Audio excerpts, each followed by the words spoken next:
Eddie, how you doing there, buddy?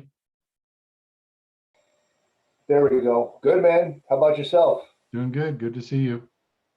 Yes, sir. I'm getting trained right now to be a support member for the R8 Jeans group. That's great. That's pretty neat. I'm excited to be around people like that. Awesome. So working on that, and that's about it. Working on filling my place. I'm still struggling around 8 or 9, but I'm not bleeding money anymore, which is good. That is good. So I had some good profits last month because I had 9. And then my 99-year-old grandpa moved in for like 3 weeks and then died. Oh, your Yeah. grandfather? Yeah, my grandpa. Yeah. So, but that's okay. Yeah. 99, Well, no health problems ever. So that's impressive. that's a great run. 99 years is awesome. Mine Oh, went yeah. to 103. Oh my God. Yeah. But here's the crazy thing. He was a farmer and he farmed until he was 95. I think that's what kept him going. Yeah. You know? Yeah, I'm happy with like 85 or something. I don't know, man. I just want to stay active until I'm done. Yeah, exactly. That's the key. Yeah. So we lost my mother-in-law in 13, and she was in her mid 70s, but she was active till the day that she died, and we were Wow. surprised that she passed. But that's the way you want to go, is living life every day. Yep. You got a lot of deals going through now, or what? You guys slowing down a little bit? No, not slowing down at all. I've got 4 under contract in the Springs for 3.2 million. We've got another one under contract for about 800,000. I've got a new listing in Grand Junction for 3 million and change, and another listing coming up in Grand Junction for 2 million and 2.4 million. You still doing a lot of rent to own deals? What's that? Still doing a lot of the rent to own deals? Yeah, we are. Yeah, the 4 that we're doing in the Springs, that's going to be a lease option deal at 3.2 million. So, and we'll probably end up doing the other one, the 800,000, as a seller lease. So that that'll be an interesting deal. Wow, that's great. It is. Yeah, a lot going on. So, I count my blessings every day. Nice. All right, we are getting everybody in here.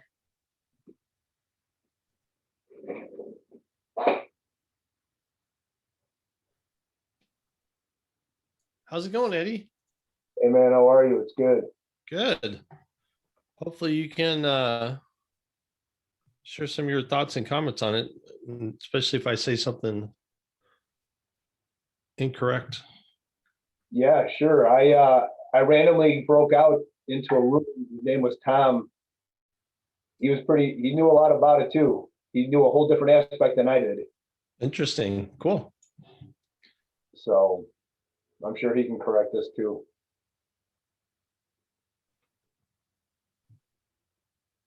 And he was big on retargeting and capturing people's data, I believe. And Tom, you can jump in if you want.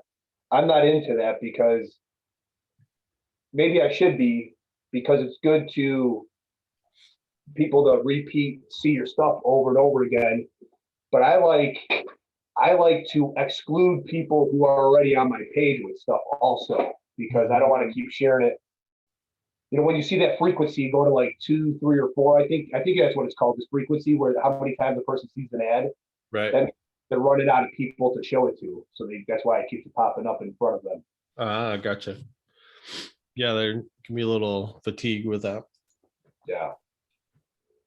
Who is our expert tonight? Is that Peter or who? It's Peter. Yep. No. All right, we've got everybody back. I'm going to go ahead and get started. We'll try to stay on schedule as much as we can. And can everybody see my screen at this point? Yep. Great, great. So also, hey, because tonight is Facebook night, we're talking about Facebook. This is our first time actually doing a live stream on our Facebook page. So, we'll see how that goes. Hopefully we get a few more viewers and can build this group and build our camaraderie. So we just went through all the networking, and next we're going to go through and introduce our sponsors. We do have a website. This is DAALR.com, which stands for the Denver Association of Assisted Living Residences. On here, we've got a page, which is the key links. If you are in Colorado, this is very important. You want to make sure that you review the final draft. This is Chapter 7. These are all the rules that you need to know in Colorado. Sorry, we don't have this for the people that are starting to join us from outside of Colorado, but this is really important to those of you that are in here. Next, we have our Facebook page, and we are now live streaming to the Denver ALR. And we welcome everybody that's able to join us there. And of course, our meetup page, which is probably more beneficial for us when we're meeting live, because then we know how many people to expect and can warn the restaurant how many we have coming. But we still appreciate everybody RSVPing on here, just kind of gives us an idea what to expect. And next we'll go into our sponsors, and we've got a few sponsors here. The first one is the RAL National Association. We're very fortunate to have the president of the association. Now this is national. The president is here with our meeting, Mr. Brian Pinkowski. Brian, would you like to say a few words about the group? Yeah, I would like to say a few words. We represent the approximately 40,000 members who have 19 beds or less across the United States. And we track the legislative and regulatory changes that are affecting them. We provide business opportunities and networking. We work with the state chapters such as the Denver ALR Group and the Colorado Assisted Living Association and others to make sure that these members have a lot of opportunities. I will say that there's an error on the slide still. So membership right now is actually free and has been since January 1st. So we need to get you a new slide, Vern. Okay. So so the entire model is that it's free for anyone. They just go on the website there at ralna.com and they can sign up, and there's a number of different kinds of benefits. There's group purchasing benefits, there's access to a lot of vendors who specifically tailor their products for the smaller assisted living places. Thank you, Brian. I strongly recommend anybody who's viewing this, be it live on Facebook or our recording, to go to the ralna.com and join. If you are in assisted living, there is strength in numbers. And how many people do we have in Ralna right now, Brian? 40,000. 40,000. So you can see how strong that is. So let's continue to build that and maybe get it up to 60,000. All right, Anderson Legal Business and Tax Advisors. That's andersonadvisors.com. If you are looking to set up your entities, these are the guys to go to. They tax advisors, they've got some great information. So just a lot of people like to set up. These guys will set up that Wyoming corporation. They're very good for just that entity structure and that tax advice. So very good tax lawyers there. The Residential Assisted Living Academy. If you are new to assisted living, this is the place that you really need to go to learn about what the space is all about. They've got great programs there. We do have a link on our website for it. It is up here, RAL. So if you go to our website, you can click on there and it will take you over to the academy itself. And then assisted living marketing. And we happen to have Peter Brissett, who is our presenter tonight. Peter, would you like to talk a little bit about your company?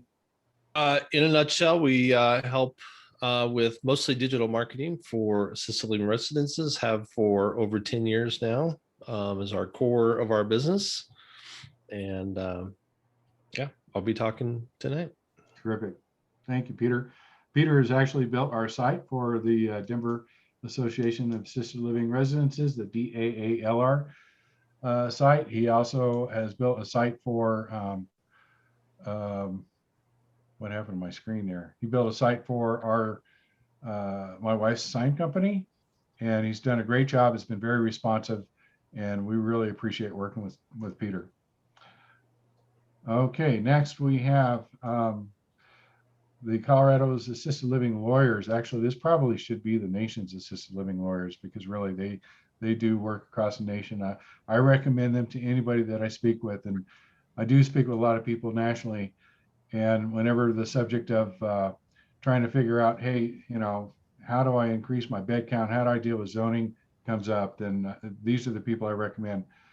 Brian, would you like to present for your wife? You bet I would. I'd first like to present for whoever this is, Chris Monroe or somebody who's screen sharing. Is that what's going on here? So let's see. not be? So, yes, somebody is, yes, that is screen. Chris, thank you. Yeah, good. So our law firm specifically focuses on assisted living residences. We probably represent on the order of maybe 800 beds around the country right now, but they're all, for the most part, they're facilities that are smaller than 19 beds. So although we're based in Colorado, we help people around the country with the questions on zoning necessary to change the number of beds, which is really important for smaller economic models. And in Colorado, we help with the ongoing discussions with the Colorado Department of Public Health and the Environment, because during the pandemic, I guess they got bored and they got a little feisty, and so they're making excitement for a lot of our members here in Colorado, and we help with that as well. Awesome, Brian. Thank you very much. And like I said before, Brian and Michelle are just terrific. So if you have any kind of issues, these are the people to talk to. I highly recommend them. Next, we have my group, Grand Avenue Business Brokers at a Better Way Realty. So myself, I am a business broker. I help people buy and sell assisted livings. And we also have a unique funding program. It's our ABW Better Way Funding. And you can take a look at the ralleaseoptions.com page to see what that program is all about. But in a nutshell, we will buy the property and lease it back to you. It helps people get into the space with maybe a little bit less capital. We want to see you reserve some of that capital for your working capital. And we're maybe a little bit easier than the bank. So take a look at that RAL lease options page, and it will explain the program. If you have any questions, you can reach out and call me. Next, we have news from our associates over there at the Colorado Assisted Living Association. Tamara, would you like to speak a little bit? Thanks, Vern. Hi, guys. Nice to see everybody tonight. It was great to interact with many of you in the chat session. Those are always good opportunities. I just wanted to update you a little bit about CALA. We have, over the past 6 months, gone over a complete total facelift as far as membership in board of directors. We are in the process of doing some pretty exciting things. Currently, we have a membership drive that's almost free, almost as good as RALNA. We did just recently have a webinar yesterday on the QMP process, Quality Management Program, and everybody seemed to be very grateful with the information that was provided. The State Health Department, as we know, Brian mentioned, is a little feisty, and they're ready to come out of their cages with their claws and their fangs showing. And so we want to be ready for that. And one of the things we're focusing on is QMP. For those of you who didn't get to attend, that is a free recorded webinar for members. We have that on our website. Upcoming, we do have a conference coming up, and that is on April 23rd, a half day, and then April 29th, a half day. And we're going to be having some discussion on COVID updates with the Strike Force team, and we can all address the new guidance document that came out. I don't know if you've seen that, but it's quite interesting and possibly not helpful. talking about person-centered care. We'll have some exhibitors and sponsors kind of telling more about what they do and how they can help us. We'll get to have Dee Rita front and center to have her present some issues for us and do some breakout sessions where we can actually find out more about their new survey process. And we're trying to get more information about their survey tools that they're going to be using and things like that so that we can help our members be better prepared. There will be some discussion on culture change and resiliency. So just to name a few things that's going on, and you can register for that on the website. It's not very expensive. For members, it's only $150 for both days. For non-members, it's only $200. So just to let you know that. And then I'm not at liberty to share much information, but I will tell you that one of the big things that CALA has been working on is trying to help the small business owner with the regulations that have been pretty cumbersome for us. And we have been talking with some legislators and working on a bipartisan bill, both in the Senate and the House of Representatives. And we are just waiting for legal review before I can share with that, kind of more what that entails. So we've been working really hard trying to make sure that all of you that are coming into this can stay in it, and those of us who are in it can stay in it, and that we can continue to offer great services for our older folks. So thank you. Thanks, Tamara. Okay, so next, we are going to, I've got the wrong slide in there. So let's try this again. Facebook advertising. Also, I'm just going to warn you guys ahead. I'm sneaking a poll in tonight. Ooh. Because Eddie McCracken, who is away from his desk right now, was instrumental in tonight's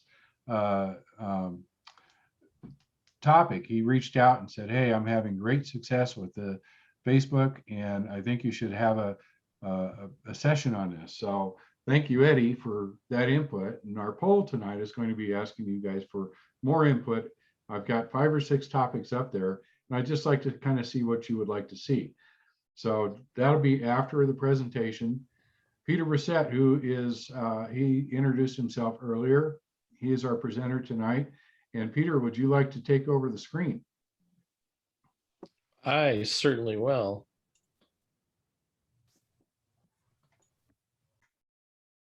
All right.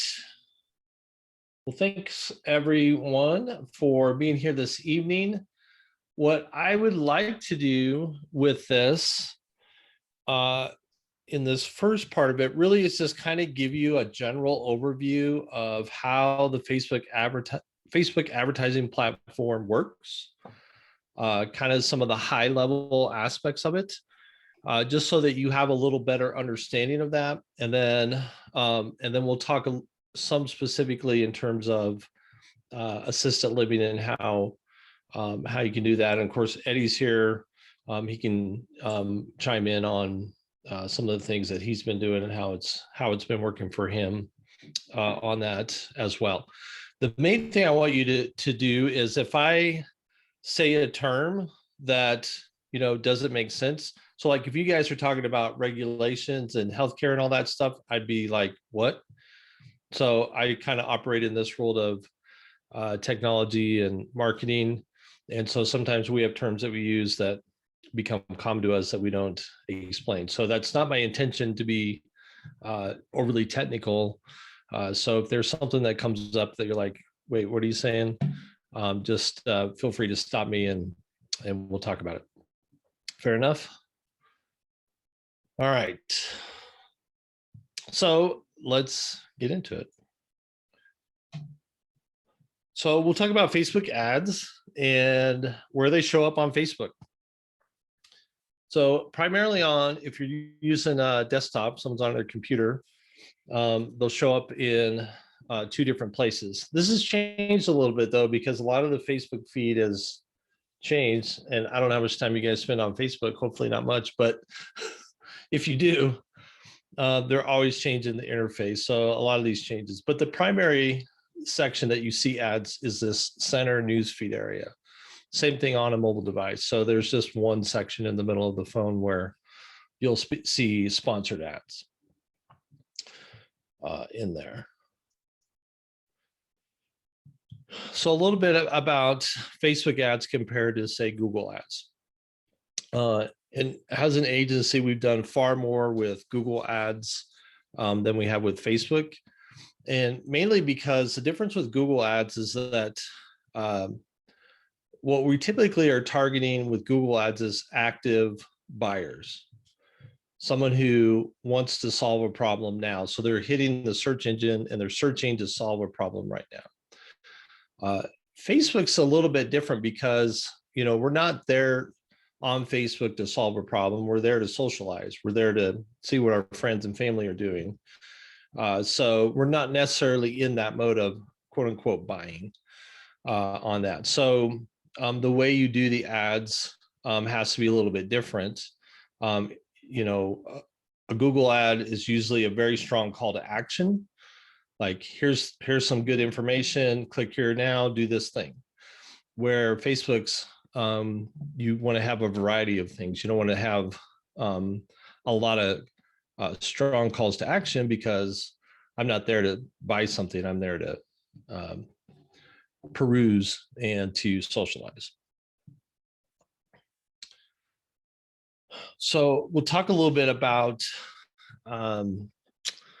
budget. And so in marketing, we have a general thing we call a funnel, okay? And all a funnel is, at the top, it's really wide, and at the bottom, it's narrow. So at the top is, here's the biggest, largest audience. What are all the steps to help people move down towards the funnel to come out the other end as a customer?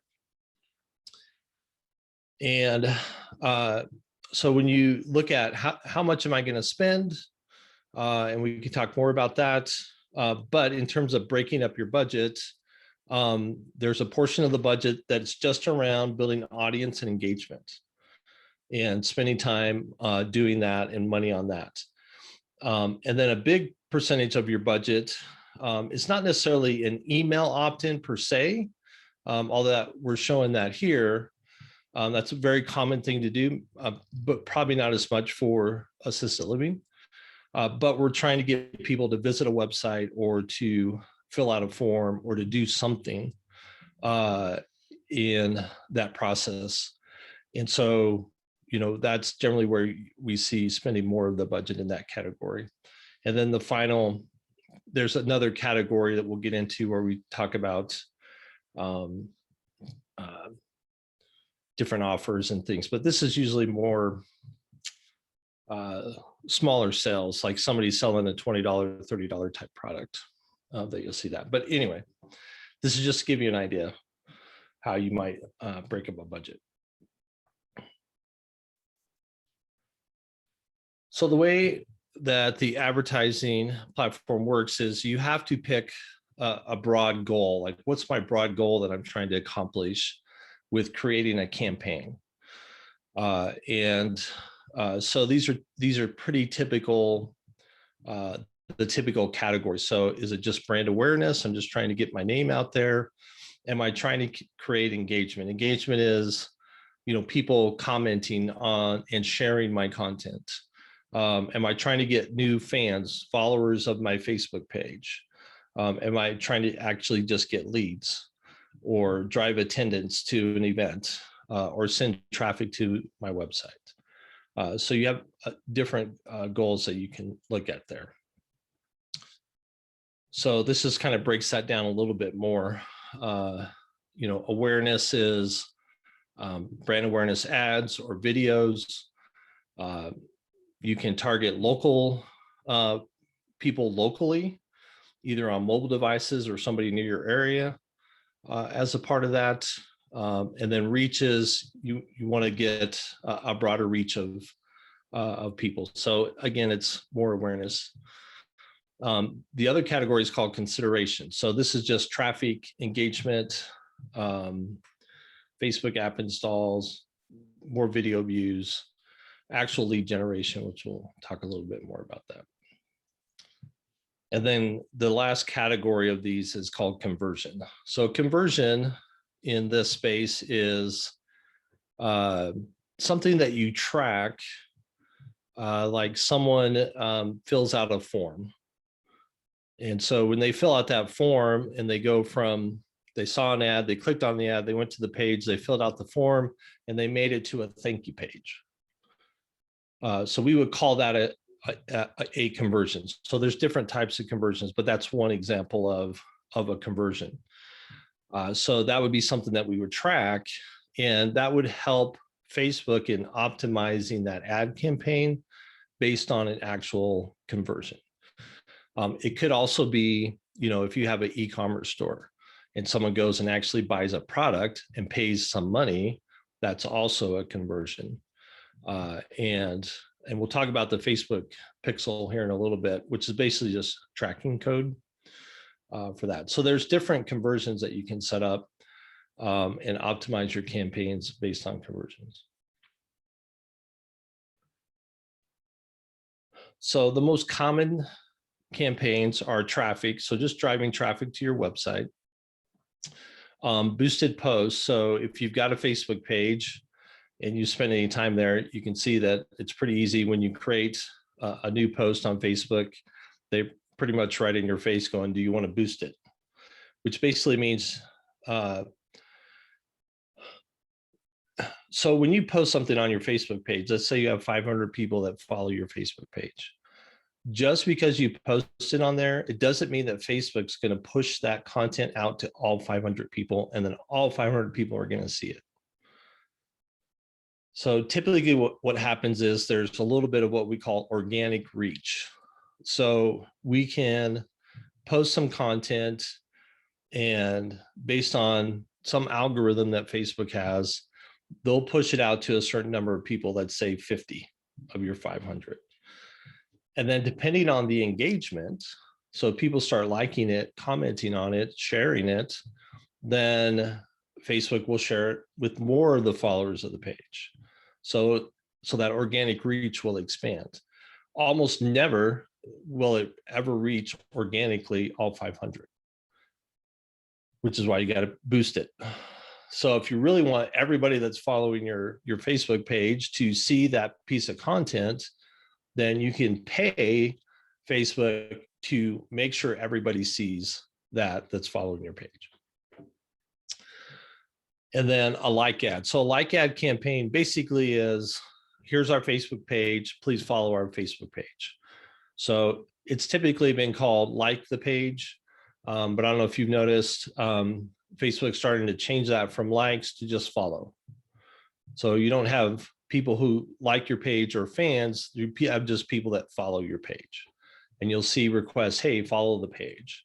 So they're changing that terminology just a little bit. So, and these, both of these fall, the 2 and 3 fall under the engagement category. So this is, it's not the best slide where you can see this, but you can kind of see this. Awareness is your brand awareness and reach, consideration. You have traffic, engagement, video views, lead gen, and then conversion. So this is when you're going and setting up a campaign, you're picking then what type of campaign is this going to be in creating your campaign. So again, just some ideas. Brand awareness. You have an ad, maybe it's a video ad, and there's a link to go and visit the website. Very basic brand awareness ad. A lead gen ad, hey, get our free ebook about whatever. They put in their name and email. You've now captured their name and email address, and Facebook will actually help you do that process of capturing that information. You don't even have to create a separate website for this.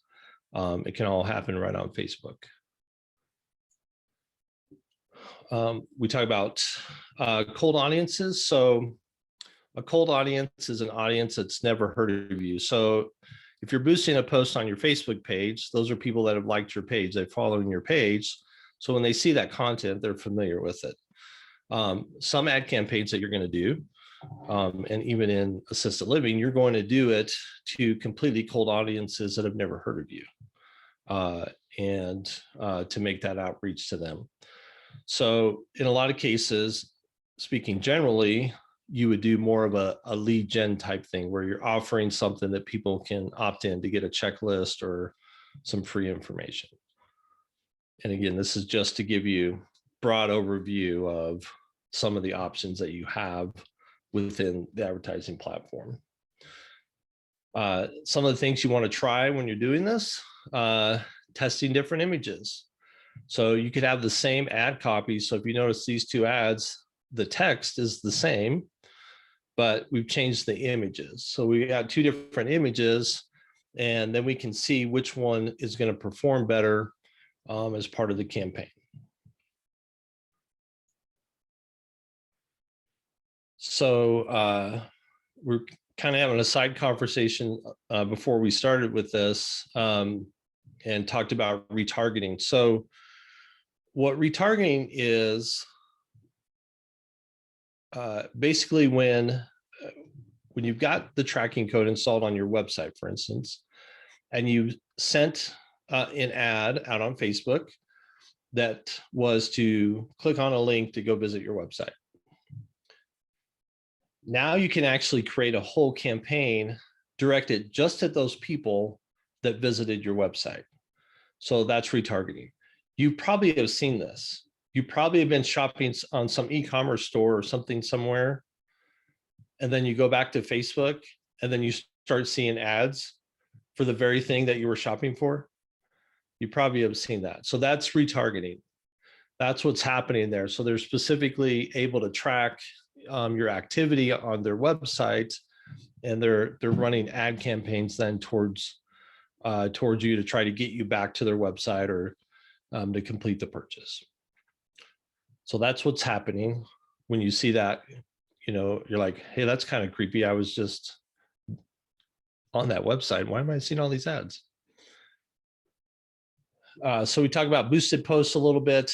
Most of the time, your best return is to push it to people that are fans only.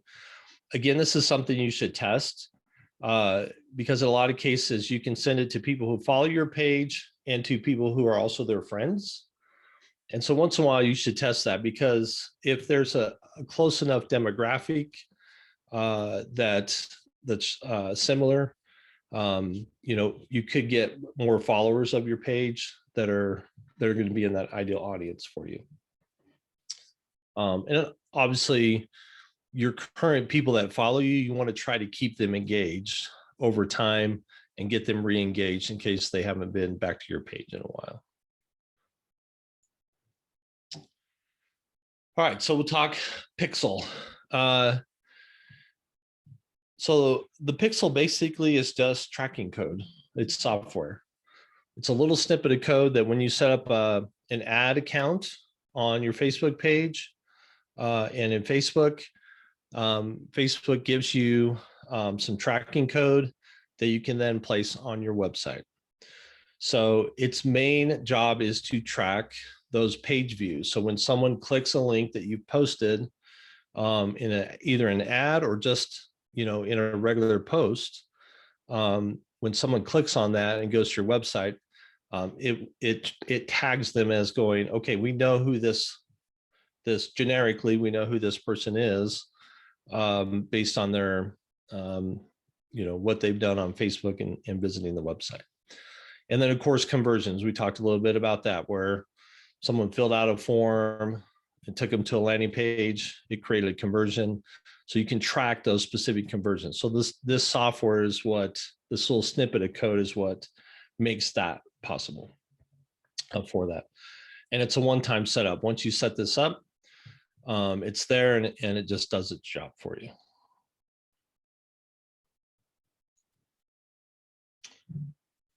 So let's talk a little bit about campaign and campaign structure, how you would set that up. So each campaign has a single objective. So like we kind of showed you earlier in that setup where you're picking something. Is it website traffic? Is it engagement? Is it video views? So that's at your highest level of what kind of campaign you're creating and setting up in your overall objective that you're trying to accomplish.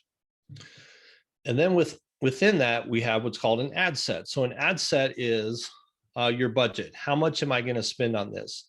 How many days am I going to run this campaign? Who am I targeting? And we'll talk a little bit more about targeting on this. And where do I want ads to show up? And how do I want to bid on ads? So there's different ways we can bid on the ads.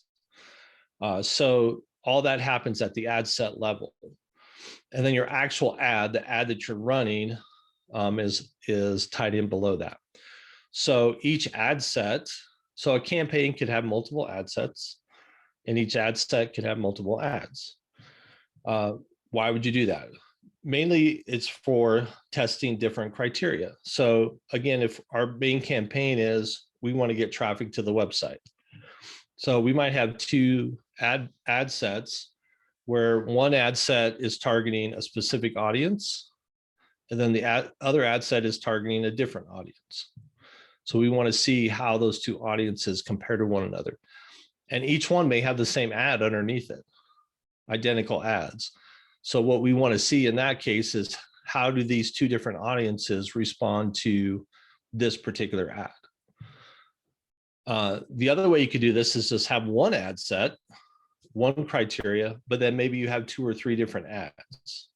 And so maybe you have the same ad copy, but different images, or the same images and different ad copy, so that you can test and see which one is going to get you better results.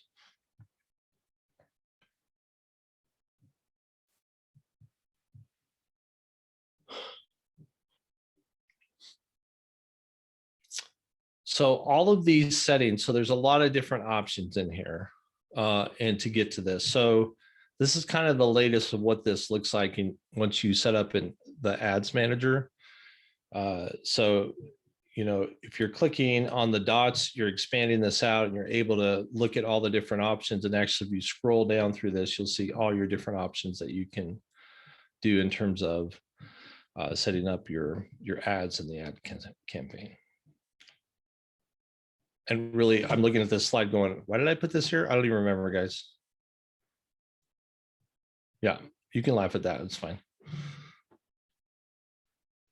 All right, so again, we're talking about ad set level. So we got the campaign level, ad set level, and then the actual ad copy. At the ad set level, we're going, are we looking for conversions here? And what's the conversion going to be?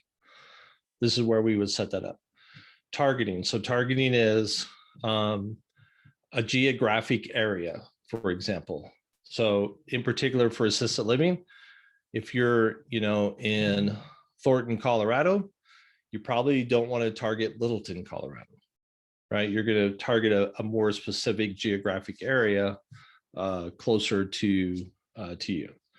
But you're also going to target different audiences. So you're going to target more specific age groups. For the most part, and I think Eddie would agree with this, you're targeting the children of your potential residents. So you would be targeting, for the most part, you know, 45 to 65-year-old women. Hey, can I cut you off there, Peter? Go. Yeah, exactly what you said about, I used to target just the women only, because if you look at the breakdown, it's like 80% of women click on my ads. The problem you run into that is that it's a housing ad, and then it's like discrimination. So they'll flag it, and then you have to go through the whole process, and it's a headache. And I would argue and win sometimes, but I got tired of it. So.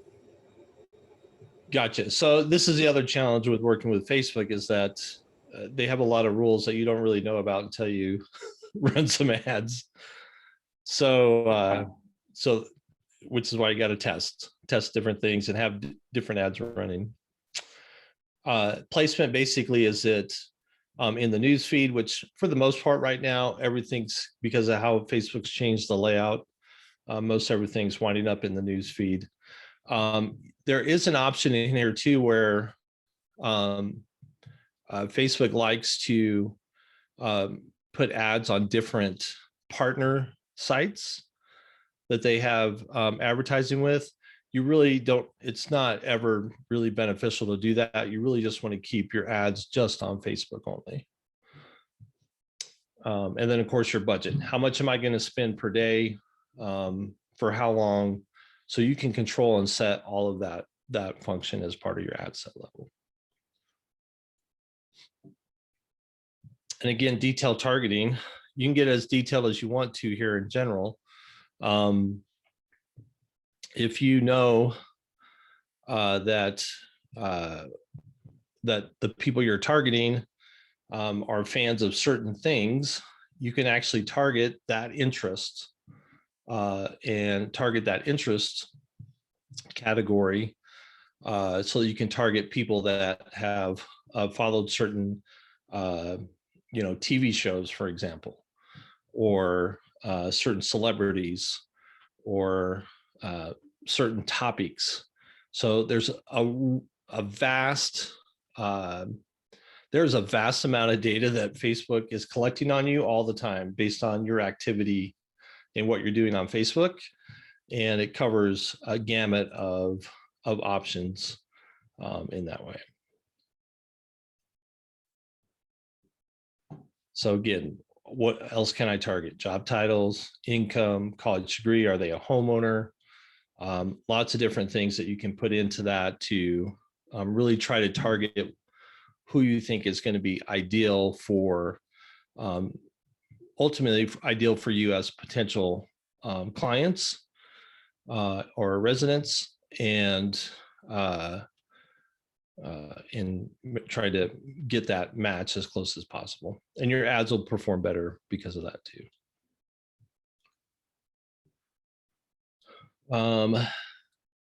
So again, this is general information, not necessarily specific for what we're doing in the senior assisted living. But again, you can target specific keywords. You can target job titles, fan pages, behaviors. You can create different audience sizes. So 2 million is probably way too big of an audience for what you're doing in a very small area. So if you're trying to go, well, I don't have 2 million people in my audience. No, you're not going to. If you're, in particular, if you're geographically targeting a 10 or 20 or 30 mile area, you're not going to have that many people. And especially as soon as you add in age category or other things, that audience starts to get a lot smaller.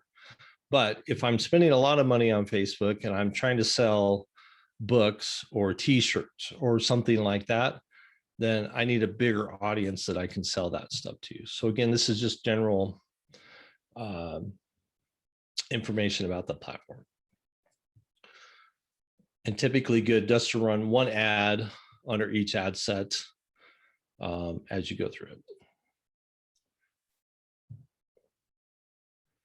So, so there's a couple of places that you can actually do some of this research. So on your Facebook page, you have Facebook Insights. And within that, you can see the mix of what you have for, let's see if I can pull this up and show it to you guys.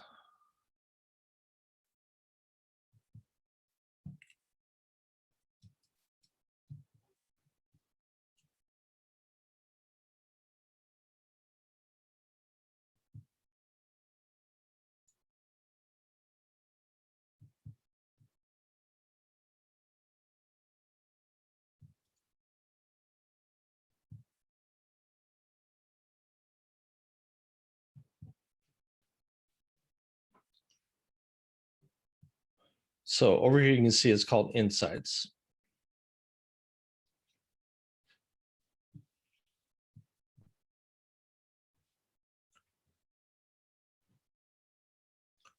So again, part of the reason why it's important to build followers of your page is to start to see over time, who are these people that are following my page? What does that look like? So you can start to get some of that data. So there's some good information here, and it shows, engagement and reach and what's been happening with different posts. And so like my page doesn't even have 1,000 followers on it yet. If as you build that out, you get more data and you can see more details of what those audiences and groups look like. The other tool that is within the ads manager is called Audience Insights. This is more generic over, you can look at people on all of Facebook. And so if you're looking at a particularly an interest category, so let's say you wanted to look at Alzheimer's. So you can start to see there's a lot of things around Alzheimer's. So let's say Alzheimer's Society. So if someone has interest in Alzheimer's. I want people on. Why is this not?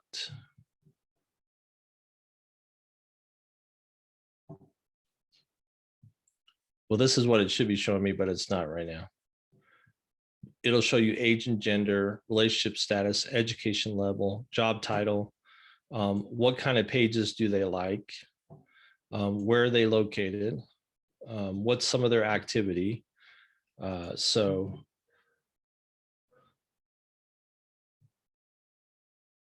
that's kind of irritating that it's not showing up right now, but that's what would show up here. But imagine there's data there.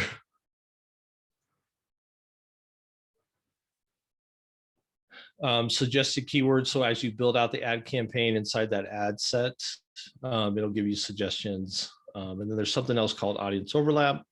That's a little nerdy, so we won't get into that.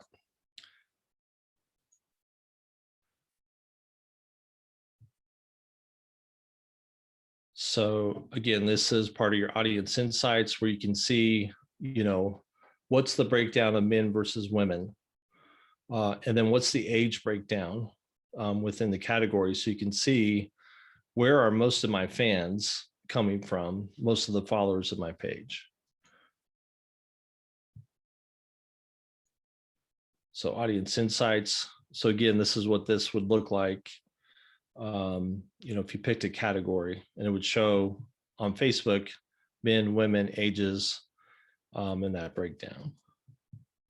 So you can start to get a lot more data to give you feedback on what you're looking at targeting. So one of the challenges with the retargeting also, again, this is who has visited your website. You want to build up that list so that it's at least 1,000 people. That can take a while when you're not necessarily driving a huge amount of traffic. So retargeting for assisted living is a little harder to do, compared to other spaces to do that. So again, general background, there's something called lookalike audience. So if you've got a really strong retargeting audience, people who have visited your website, let's say that's 1,000 or 5,000. All that data, that combined data of what that group of people looks like in general, you can then ask Facebook to go take that same demographic, but give me 2 million people with that same demographic. And so then you can create what's called a lookalike audience, which could be 2 million people or even more. So again, if you're doing a lot of advertising on Facebook in general, you can really start by building really targeted audiences, retargeting audiences around people that have actually visited your website. And then you can actually really expand that audience much bigger by using a lookalike audience for it.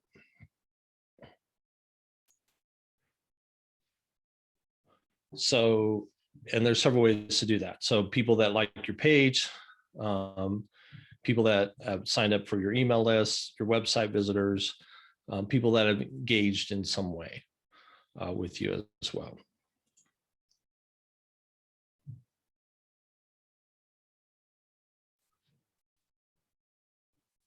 You can also create custom audiences. So custom audiences would be like your email list. So if you have a really large email list that you've been marketing to, if you've got an e-commerce store or something like that, you can actually upload that list to Facebook and actually create a custom audience targeted towards them as well. If you're doing video, which I highly recommend you do video on Facebook, you can create retargeting based on how long someone watched the video and create different audiences from that. So there's a lot of custom audiences that you can create. So these are much warmer audiences, people that have engaged with you, people that maybe have bought products from you, and you can create even warmer audiences by using some of these options, creating custom audiences. So again, just to show you what this looks like in the ad set, you know, how are we doing this? Who's our audience? What are the placements, budget and schedule? You can set this budget to be a daily budget, a lifetime budget, and just set a time frame. You can set a total amount that you're going to have from that and adjust, do a lot of adjustments in terms of how you're going to show the ads. So let's talk about the ads themselves a little bit. Typically, you want an ad just to look like a normal post. You really don't want it to look like an ad. You want to try to create information that the audience is going to relate to, and then try to match images that are going to catch people's attention, but it ties well to what you're doing. You don't want to use something that's too obscure, that's not, you know, even related. And you can use a lot of text, and I'll show you some examples from what Eddie's been doing so you can get an idea on that. So this is just to give you an idea on image dimensions. I'm going to provide this document to Vern. We'll post it on the website after this as well, so you guys can get this. You can also just Google this. What are the image sizes for, you know, to use for the ads, and do that. So just a little bit of that information there. So again, just to kind of give you a different view of what you might target in a campaign. Again, same ad, but we're just going to change the audience. So who's the audience? Well, the audience is the same here, but we're doing keywords, small business Saturday, entrepreneur. This one's focused on Success Magazine, Ali Brown. This one's focused on job titles. So these are, again, just some samples for you guys.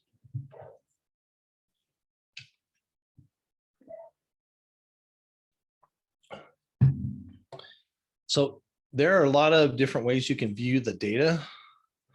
The one that seems to be the best to really get an idea of what's happening is called performance and clicks.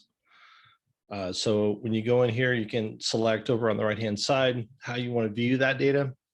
And that really tells you based on how many people saw the ad, how many clicked on the ad, what was the cost per click, what was your budget, how much have you spent, and really being able to see the effectiveness of the campaign.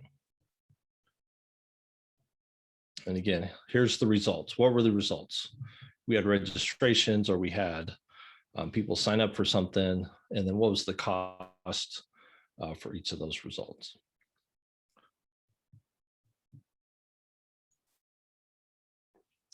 So a couple of things just to be thinking about and things to work on that aren't necessarily directly related to the advertising platform itself.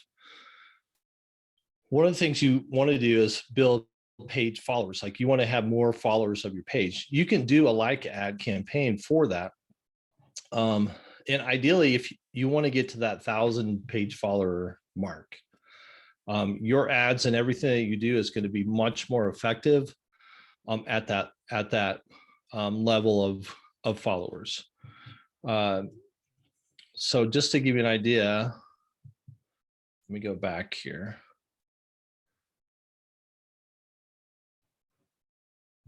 So this little pop-up came up down here on the left. It says, you are now interacting as digital marketing dude. So There's a news feed that you have where you can follow different things and interact with different things as your page. So whenever I'm just on Facebook, and let's do this.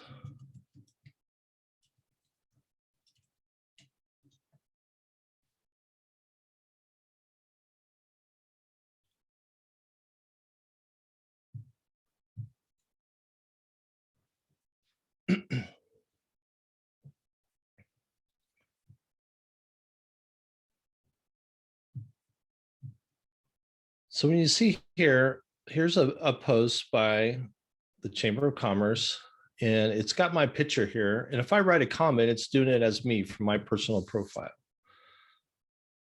But one of the things that I can do here is actually change how I'm interacting with this page.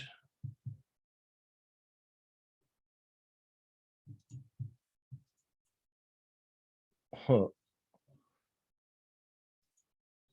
Just kidding. It's not letting me do it. See, this is the challenge with Facebook, folks.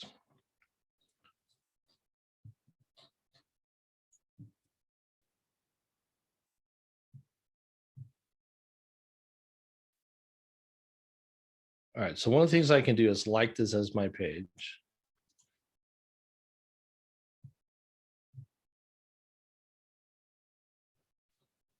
All right, we manage way too many pages.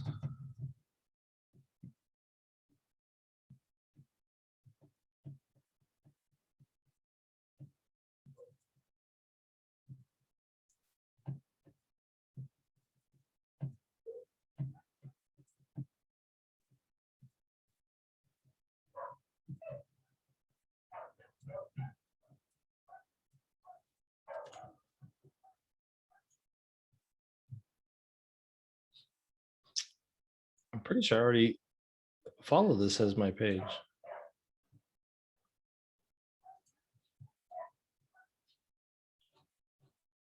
Well, this is not working for me, guys. I want to show you this coolest thing.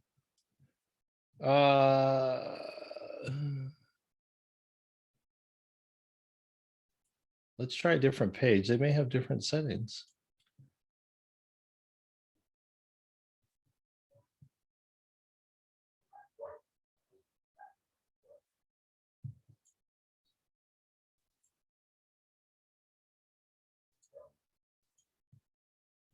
Wow. All right, I'm going to make a separate video and I'll show this to you guys. They've changed the way that you do this since the last time I did it. Essentially, you can organically start to build those followers by engaging with other content as your page. Okay. And they've changed it, and I'm going to make a video and I'll send it to everybody. And again, types of content. So you can do text, obviously images, video. One of the best tools for creating some of this is called Canva, canva.com. Makes it super easy to create all kinds of graphics for Facebook. You don't have to be a graphic designer to use it.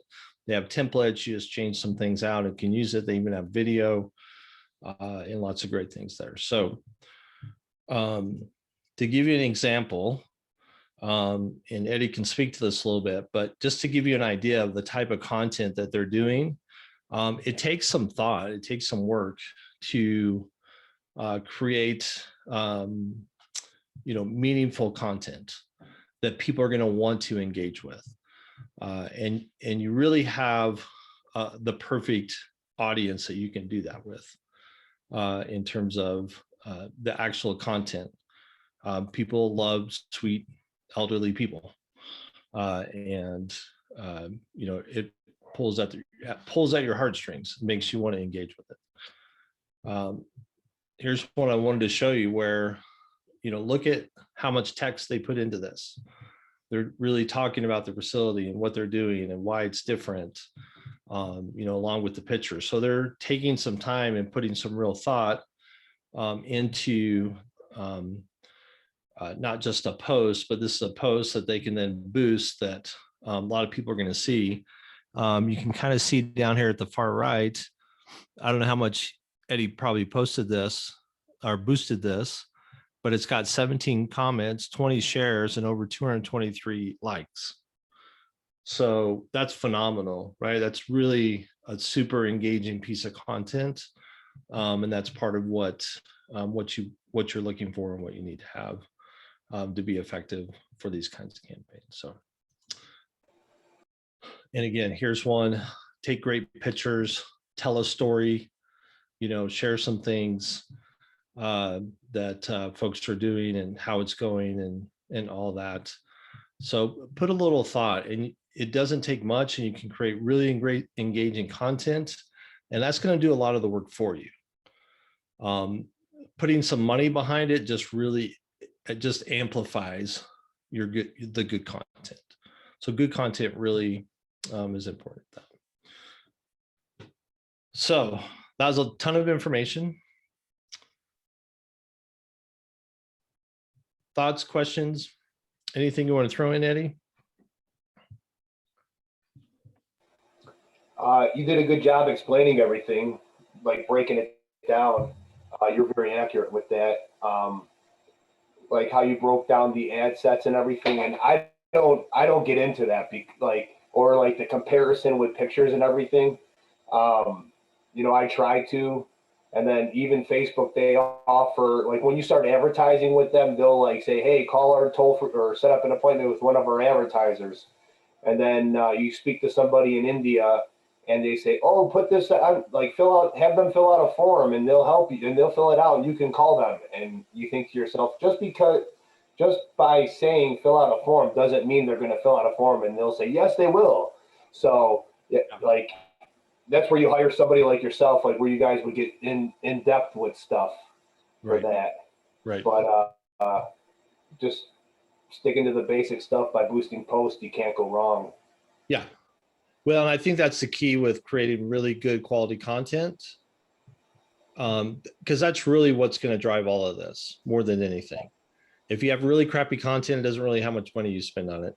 Right. It's not going to get engaged with. People aren't going to share it. It's not going to be effective.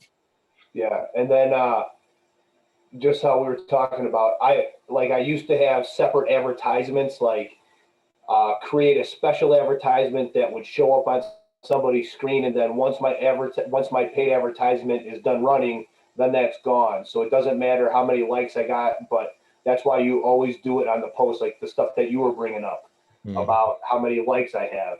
That's because I boost the post, because yes, it stays on my page forever. Yeah. It makes you look cool when someone sees that you have like 200 likes on something. Like, absolutely. Oh, so yeah. I mean, so part of that is just kind of social proof. yeah. Oh yeah. Right. So as other people see it, if you've got what looks like a decent piece of content and like 3 people have liked it, you're kind of like, I don't know, is this thing legit?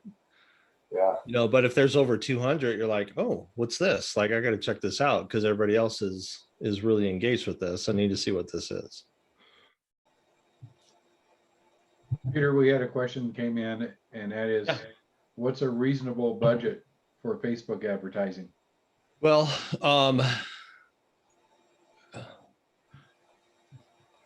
great question. I do $10 a day for my stuff. Yeah. So $10 a day, that's about $300 a month. I would say that's a minimum. Yeah. Right. To kind of give you enough traction to do anything, to see stuff happen, that would be a minimum. Sure. Yeah, that's what they say. But like how you said it, how you described the difference between Google AdWords and then Facebook. Facebook is awesome because they're not actively looking for it. Yeah. They'll just show up by accident, just by their insights or interests. Yes, exactly. So it's a completely different thing. All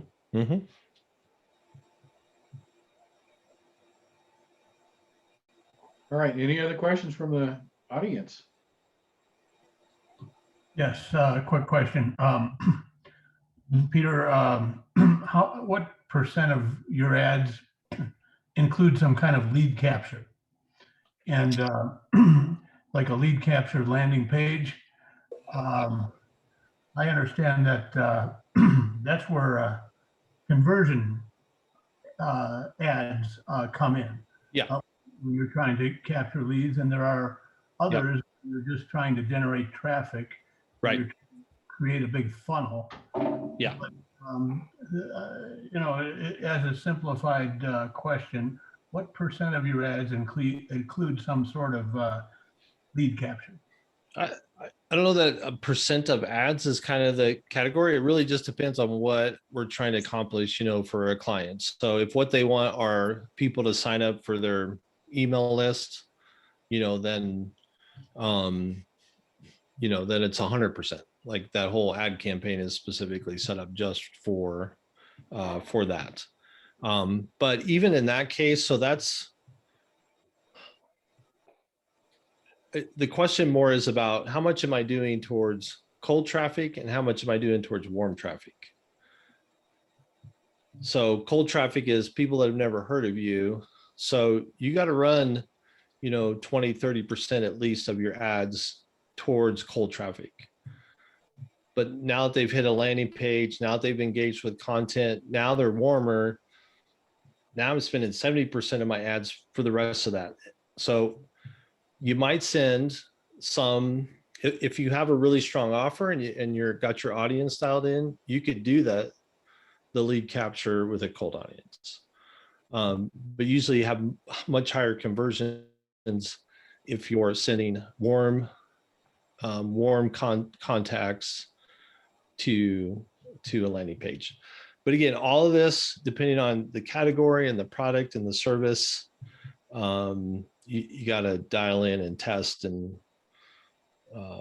work on it. So hopefully that helps. And one more quick thing. When you're in the assisted living space, I assume you're always clicking the housing special category. Is that right? Well, it depends on the content. You know, if you're just boosting a post, I don't think you have to designate it. But if you're creating an ad campaign from scratch that's specifically about, we have housing, do you want housing? Then yeah, you got to put it in that category. The only time I get in trouble for that, I never click special ad category. The only time I get in trouble for that is when I specifically target women.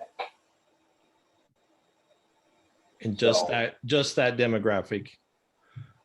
But as long as you include men, it's fine. Right. Yeah, and then the age group, they never say anything about that because I do 40 and over, even though that's not the age. But I'm, you know, with my insights, I have like nurses, caregivers, so that's why I go lower on the age. Gotcha.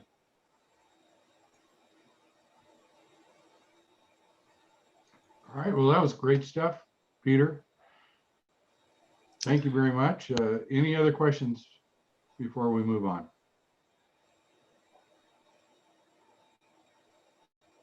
All right.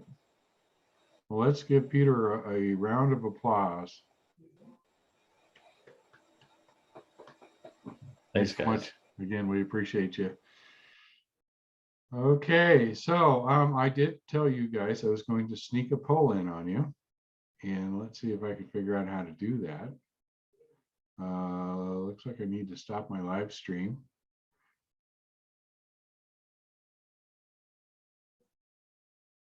And I had a poll all built. So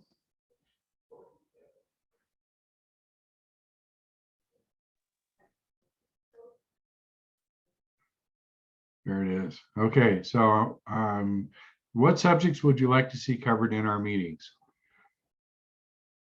So we're going to run this poll out there for a minute, if you guys can see it, and just click on what would you like to see your favorite poll or your favorite subject.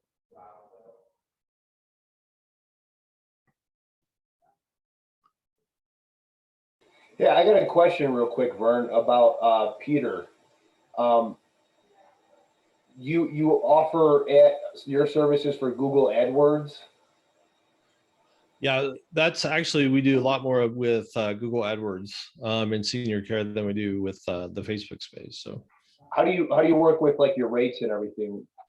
And so generally speaking, if we're doing that, it's hardcore competitive space. So we recommend that you're spending at least $1,000 just on ads. for like, you probably do it nationwide, right? Or you, okay. Uh, what is the average cost to show up for the term assisted living, like the cost per click? So it really depends on where and the density of the area. So if you're in, a city that's a couple 100,000 people, you might pay $3 or $4 a click. If you're in Littleton, Colorado, where there's like 50 assisted living facilities on top of each other, then we're competing at $7 to $9 dollars a click. Okay. So Yeah, because it really Facebook depends. Facebook has been so good to me, but I'm still missing something. So it's like Google AdWords. I don't know. That might be my only next option. Yeah. I don't And you know. can, I mean, as an individual, and it's a complex platform, but I mean, you could certainly do some testing and spend a couple $100 a month and pick up some stuff depending on where you're at. But it's, you're really competing against a place for mom and caring.com and, and then all the large providers that are running thousands of dollars worth of ads and all that. So it's, we've done it for a long time and able to carve out at least a segment of that. But it's a ton of work. So working with your company, do you have like a minimum charge per month, and then you charge? Yeah. So for the AdWords side of it, it's usually about $350, $400 a month is our service fee. And we want you spending at least $1,000 a month on the ads. Okay. For Google. Yep. It's where it makes sense to do much else with it. So it's a big chunk of change. So, probably not ideal if you got one location, that's 8 beds or 12 beds is probably, the ROI doesn't really work there. But if you got, 5 or 6 locations fairly close by and you can place somebody in either one, then it starts to make more sense. Okay, so we have 63% of the group here is voted. I'll give you another 20 seconds if you haven't voted to put a vote in. And then we will reveal the results. Right now, the leader is marketing your assisted living. So, okay, we just got a tie there. Financing is coming up pretty high on the list. All right. Everybody got their opinion in there that wants to contribute? 5 more seconds. 4, 3, 2, and 1. Okay. So here are the results if you guys would like to see it. We just had marketing. I'm gonna take a quick picture because I don't know that I can save this. Oh, here I can share the results. So the top favorites were financing and marketing. All right. Well, I appreciate your input there, and we will definitely take that into consideration as we set up more of these meetings. So the next part of our meeting is the haves and wants, and this is an opportunity. If you have something, if you have a service and you'd like to share it with the group, then this is the time to do it. If you need something from the group, then please let us know what you need. And does anybody have a have or want they would like to share?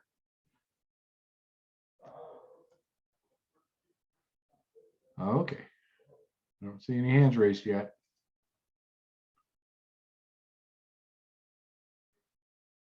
Anybody need anything? Don't be shy.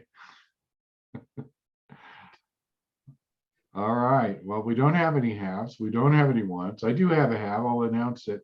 I do have a listing in Grand Junction. It's 43 beds in 4 facilities that is for sale. List price on that is 3.1 million. We also have another listing coming up in Grand Junction, which will be 31 beds for about 2.4 million. So if anybody's interested in the Western Slope, this would be really a good package to bundle, but either one of them are pretty good by themselves. So just reach out to me and we can talk about that. That pretty much concludes. Let's see if I'm forgetting anything for tonight. We are always looking for vendor sponsorships. So anybody that would be interested in being a sponsor, we welcome you. And we do leave this meeting open for the next 20, 30 minutes so that you guys can network amongst yourselves. I'll step back and leave it open until everybody is done. I recommend that everybody put their information into the chat. And again, you can save that chat by clicking on that button with the 3 dots. So be sure to get your contact information into that chat. We want to thank everybody for joining us tonight. Hope you got something out of it. And if you think there's something that wasn't on that poll that you would like to see at one of our meetings, you can put that in the chat, or you can text me or email me. Either way, we're happy to try to develop content that is meaningful and educational. So again, thanks everybody. I hope the drive wasn't too much for you, and we will see you next month.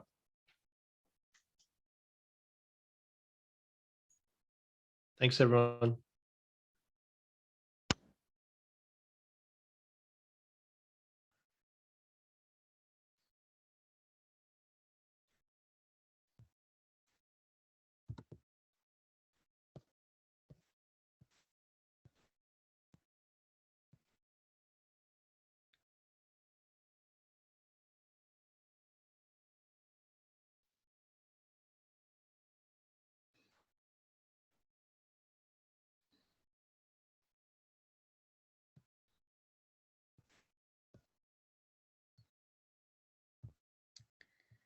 Living.